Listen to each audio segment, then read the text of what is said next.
Welcome to Health, Wellbeing and Lifestyle, where experts in the field inform, educate and inspire the community to be healthier, more balanced and live the lifestyle they love. Our first guest today is Breathwork and Life Coach Christine Hart-Savage, and the topic we'll be discussing is feeling lost and the soul connection. Welcome, Christine. It's lovely to be back, Megan. Thank you. Christine, how would you define feeling lost for our viewers? That is one of my favourite subjects because I spent most of my life feeling lost, or this feeling of yearning. I was always looking for something else. When I was a child, I used to drive my parents nuts because I asked them, who was I before I was born? Where do we go when we die? I don't know. You know, there's got to be something else, and they didn't know how to answer these questions. So I tended to suppress them. And I spent my life really thinking about this and yearning for this other connection, and I didn't even know what I was looking for. But I did find it through my breakdown, through starting to have to turn within myself. But one of my earlier experiences, a girlfriend of mine asked me to a particular meditation group when I was about 24, and I'd never been.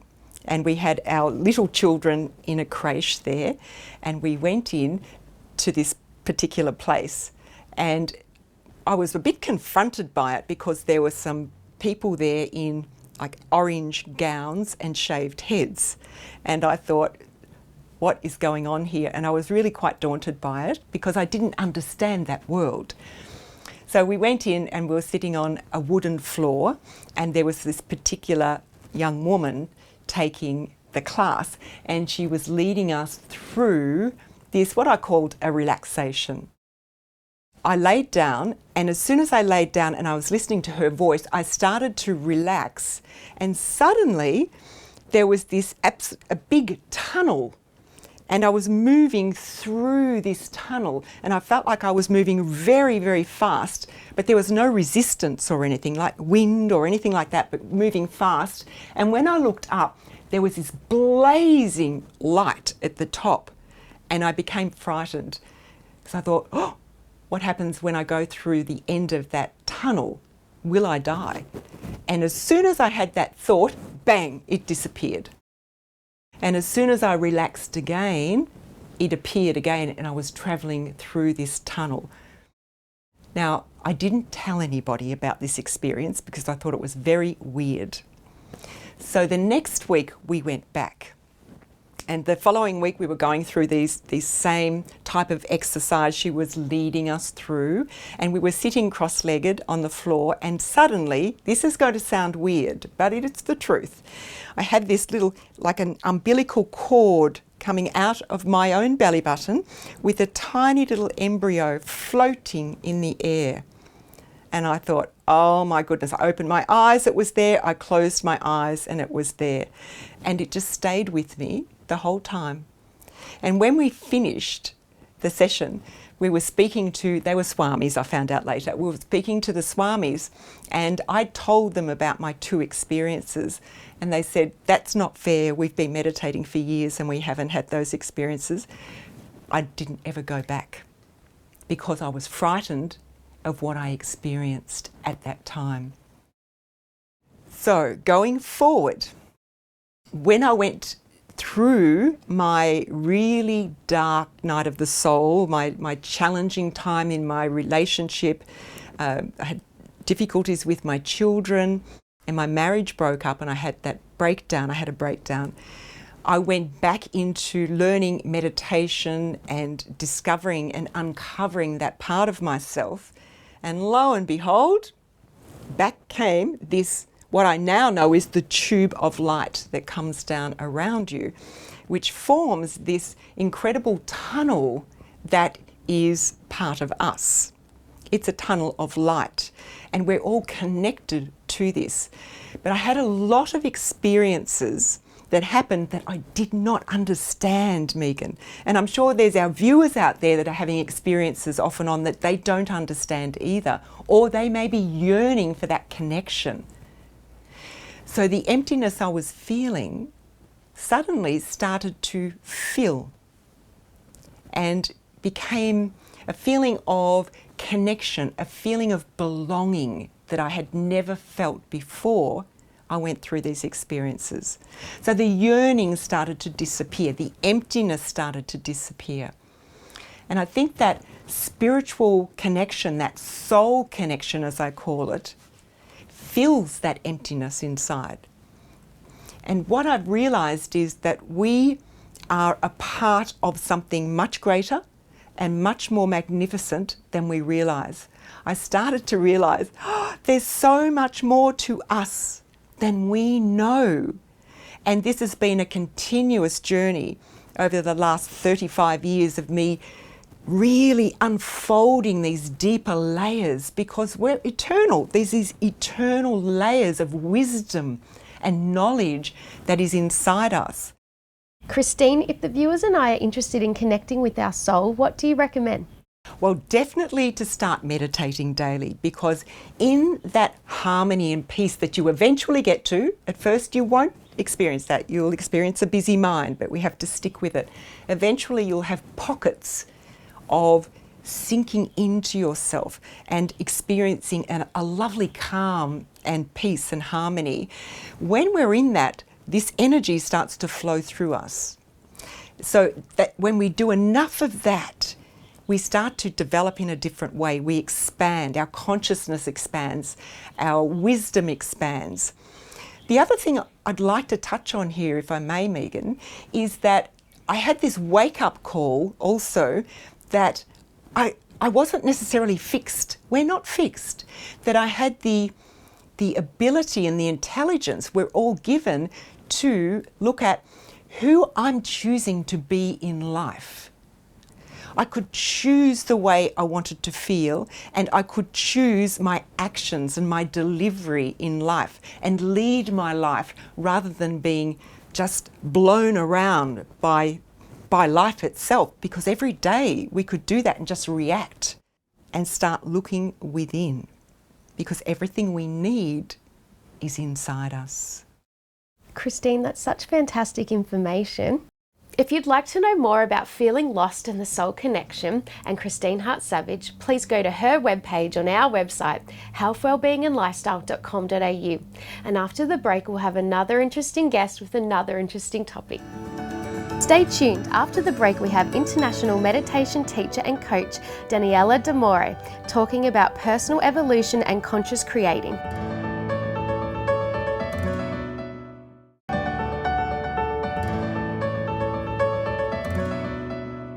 Welcome back. We have international meditation teacher and coach Daniella D'Amore here to discuss the topic of personal evolution and conscious creation. Welcome, Daniella. Thank you. Thank you very much, Megan. Daniella, personal evolution and conscious creation, what does it really mean? Well, it's a big topic, really, and it's very popular at the moment, you know, with especially after the movie The Secret and various things like that, laws of attraction.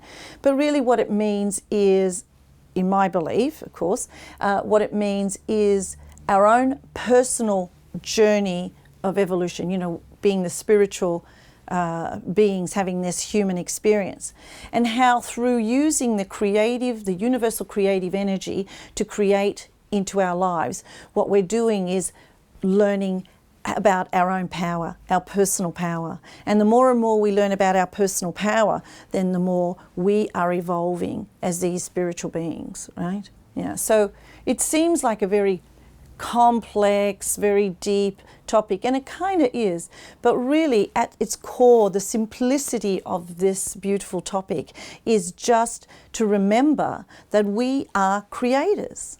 We are creators. Like if the Creator created universes, created this world, created us, therefore in the likeness of it, therefore we're creators, right? So when we're creating, we are honouring that universal energy, whatever that is for you, whether you call it God or Buddha or whatever you want to call it. Whereas when we're not allowing ourselves to create through fears, various fears and doubts and insecurities, then we're really not honouring the Creator and therefore not honouring ourselves. So the more and more we can honour that in ourselves and take that power back It's not selfish to do that. I think a lot of people think, oh, but I'm being selfish if I do that. No, you're not being selfish, because to love yourself and to honor yourself, then you know your power, you know who you are. And I think what happens then is we become kinder and more compassionate people.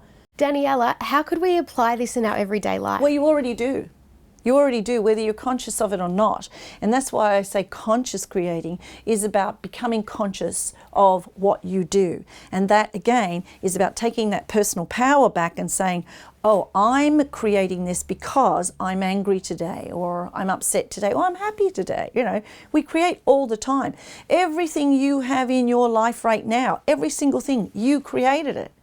Now, most of the things that we have in our life right now are good things, are really positive things, right?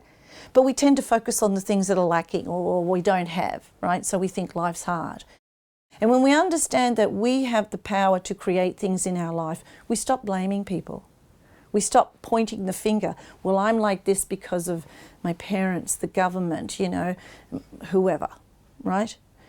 We stop doing that because we're owning our power. So it comes down to basically self-responsibility.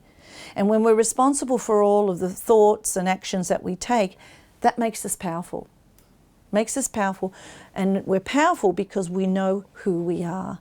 We know what we want. We know what we like and what we don't like. And I guarantee, despite the more than 8 billion people on the planet, we all have different likes and dislikes. Not everybody wants the same thing. And even if they do want something similar, it's not going to be exactly the same. The beauty of that is you put your personal stamp on that. You're going to create it your way, and that's the beauty. And the world obviously needs it.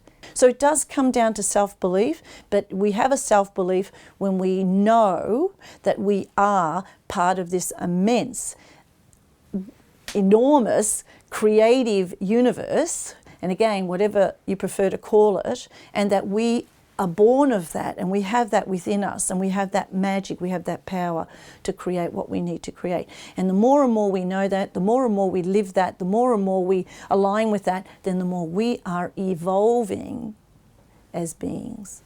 For the viewers at home, where's a good place to start? Good place to start is to check in with themselves. So whenever anything is happening, good or bad, again, just stop and check in with yourself and just say, how am I feeling right now? Because even when we're creating good stuff, you want to check in and ask yourself, how am I feeling right now? Because you want more of that, don't you? You want to feel that more and more. How am I feeling? What am I thinking? What are the sensations going on? How is my body feeling? What's showing up in my life right now, right? Good, I want more of that.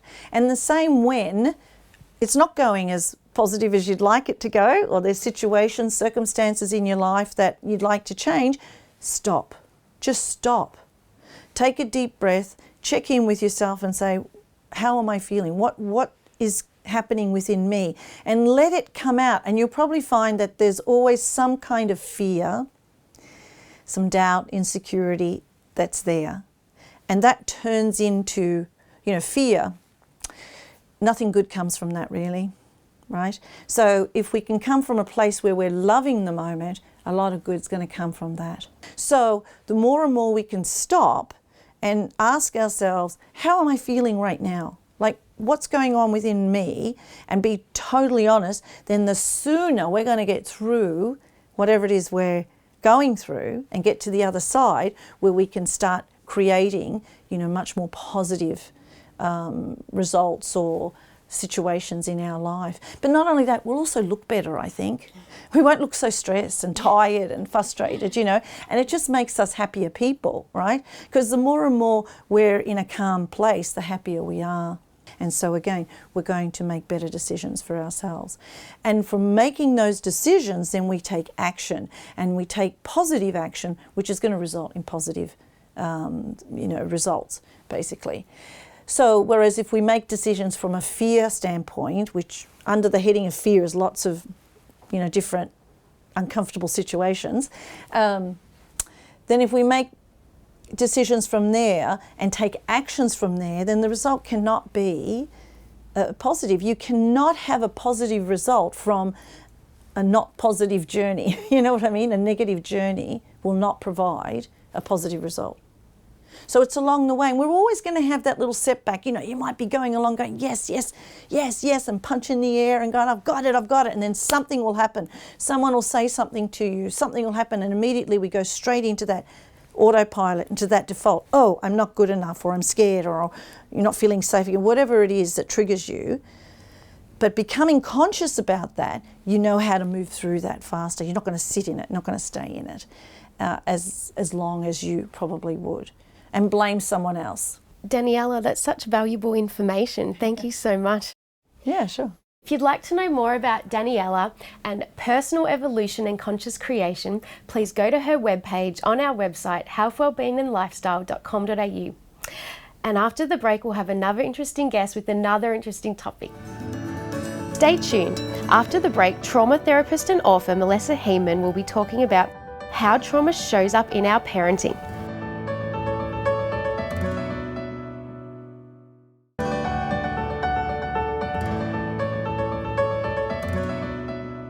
Welcome back. Our last guest, Melissa Hiemann, is a trauma therapist and author, and the topic we'll be discussing today is how trauma affects our parenting. Welcome, Melissa. Hello, thanks for having me on. Thanks for coming. So, Melissa, how does trauma affect our parenting? Yes, so firstly, I'll explain what trauma is.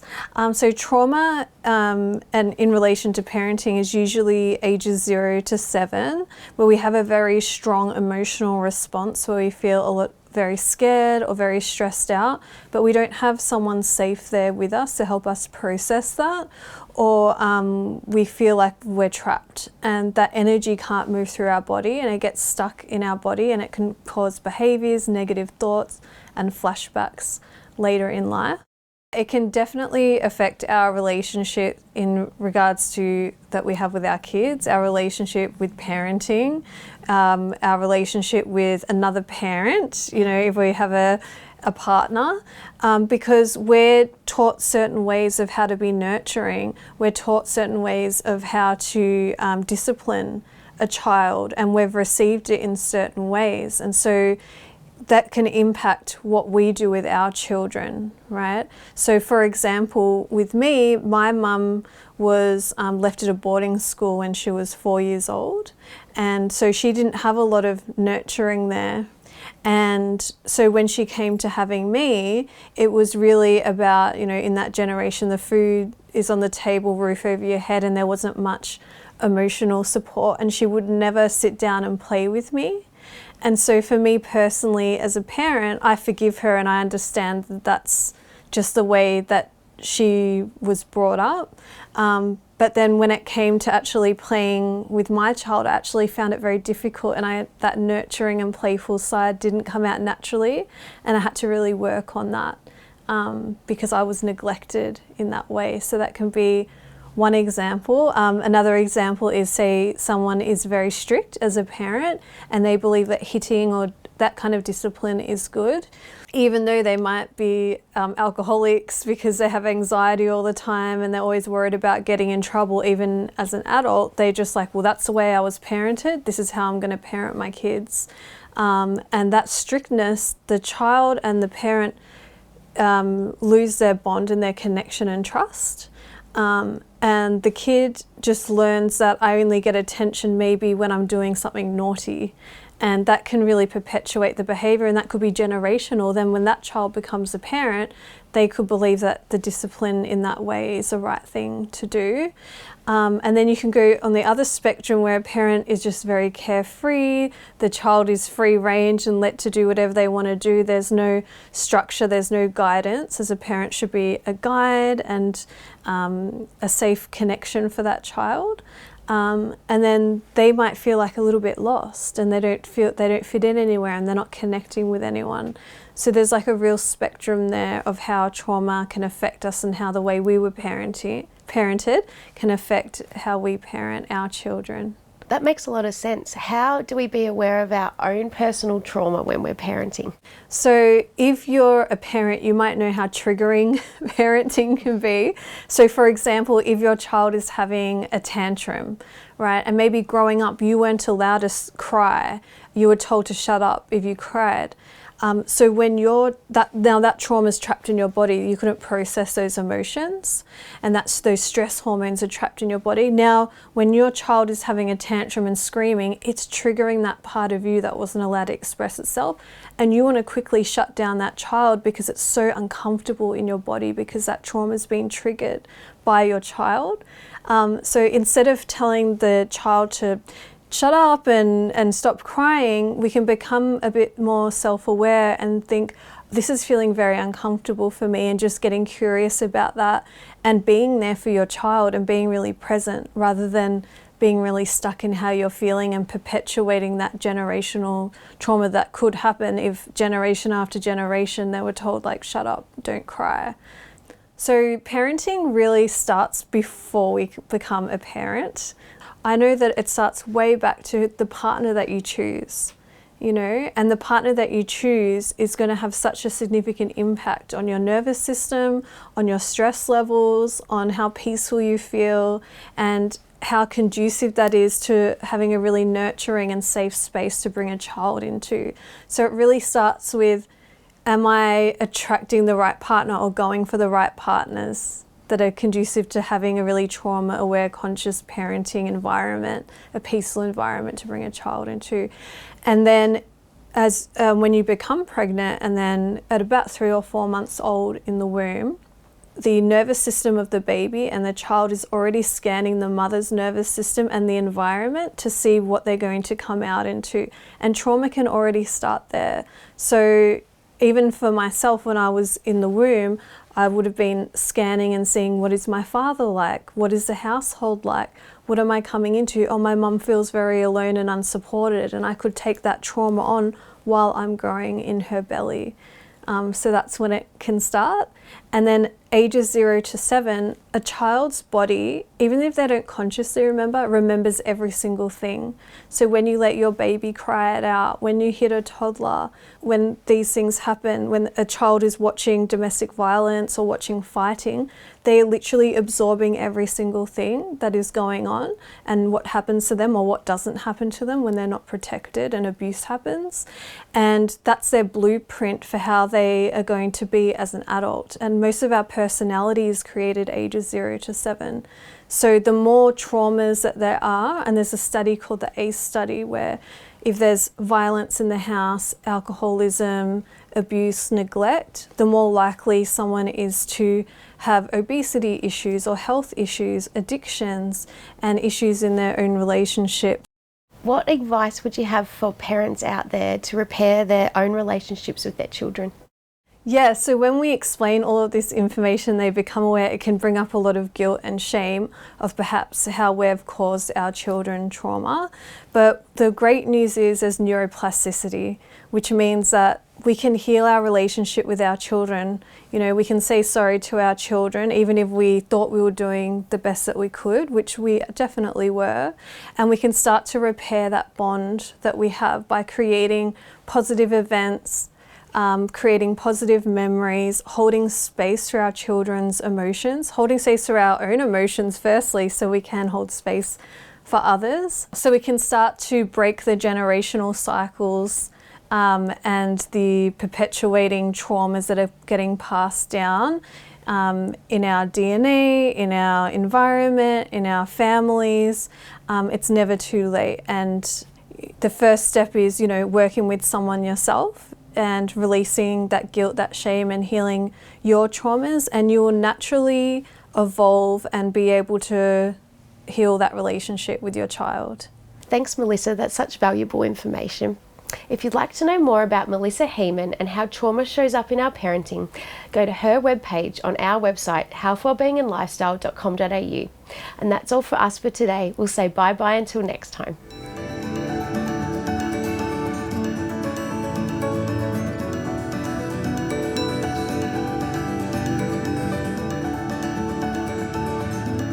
If you'd like to know more about our show, please like us on Facebook, follow us on Instagram, and subscribe to our YouTube channel.